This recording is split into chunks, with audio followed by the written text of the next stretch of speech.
This is the overview for midterm 2. Let's get started. Question number 1 is from chapter 5. I ask you here to describe how urbanization, housing shortage, the migration of whites to suburbs, and urban unrest led to the rise of racialized neighborhoods. So for this first part, you want to make certain to give detail. Too many times, students will just write that sentence over again and say all of this was important. That's not enough. What is urbanization? Describe it. What is the housing shortage? How did it happen? What was that migration of whites to suburbs? Why did it happen? The unrest, the urban unrest, why did that happen? And how did that lead to this rise of racialized neighborhoods, where we see that today neighborhoods are just as segregated as they were before the civil rights movement in many states? We haven't made a whole lot of progress in some areas, so make certain that you're giving some level of detail here. Don't just write a brief sentence and then move on. What are the causes and consequences of segregation?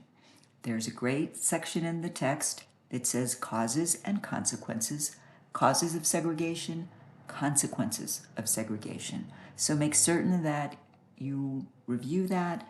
You've got a couple of points for the causes, a couple of points for the consequences, so that you can discuss those. How or why does environmental racism affect mostly low-income communities of color? Again, in this chapter, there's a great discussion about environmental racism, what it is, and why it seems to occur mostly near low-income communities. Why do you think that environmental racism is not dealt with more harshly by state, federal, and/or county authorities when it happens in low-income ethnic communities? Why do you think that is? Do you think anything can be done about this? Maybe you don't think so, but tell me why. Maybe you think possibly. Tell me why. Maybe you think yes. Tell me why. Remember, you're always telling me why. Or how you reached your conclusion. Question number 2 from chapter 6. Discuss the concepts of mass incarceration and racial terrorism, and give examples of how you see it happening in the U.S. today. All right, so 2 separate ideas here: mass incarceration, racial terrorism. That means that you should explain each one separately and give at least one example of each. Explain how the increase in fear of crime among Americans led to the increase in the building of prisons and the lengthening of prison sentences for those convicted of crimes. Again, very good information in the textbook about how fear and the increase in fear among Americans in the 80s going into the 90s did prompt voters as well as legislators to begin increasing sentences, harsher penalties for various types of crimes, which of course then meant more prisons were needed. Do you believe that getting tough on crime works? Why or why not? This is your personal opinion. You maybe don't agree with the authors of the text or me. Maybe you agree with some of it. Maybe you agree with none of it or all of it. Whatever you think, explain your reasoning to me. How do you reach your conclusion? Finally, do you support or oppose the death penalty, and why? Again, it doesn't matter whether you support or oppose the death penalty to me. It doesn't matter if you agree with me. What I want to know is, why do you have the opinion that you do? How did you reach your conclusion? Okay, always giving me the information so that I understand how you reached your conclusion. The third question is from chapter 7. Describe how educational policies of the 20th century attempted to force racial and ethnic groups to assimilate into, quote, American, unquote, culture. Do you think any of these policies are still being used in the U.S. today? Okay, so lots of information in the text about the educational policies of the 20th century. from Native children to Black children to Mexican children, Asian children going to schools, and the attempts to make children assimilate. I did not experience that firsthand. Well, I did not experience this particular example firsthand, although I do have older brothers and sisters who did. They spoke Spanish when they started school back in the 1950s, and that was considered bad. They learned English, of course, but they also learned the message that speaking anything other than English was bad. It wasn't useful. And so they stopped using Spanish, and as adults, they did not speak Spanish. My parents learned from that not to even teach myself and my younger siblings Spanish. They thought it would be bad. That was a mistake. My Spanish is terrible now because I never learned it until I got to high school. Do you think any of these policies are still being used in the US today? This is your opinion. Do you think that we're still, in some ways, maybe more subtly, trying to push children into assimilating, quote, American, unquote, culture? What do you think?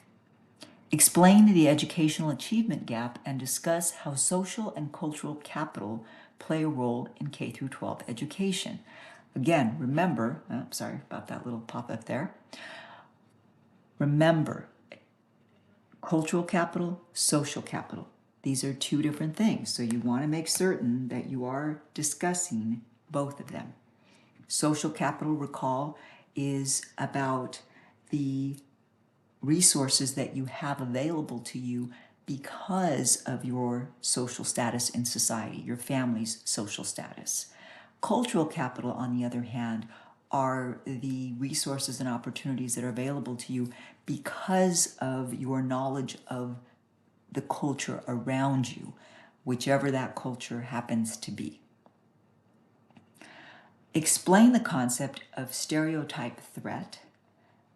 Do you believe the power of positive or negative thinking really does affect students, regardless of whether they are in K through 12 or college? So there's good information about stereotype threat in the module.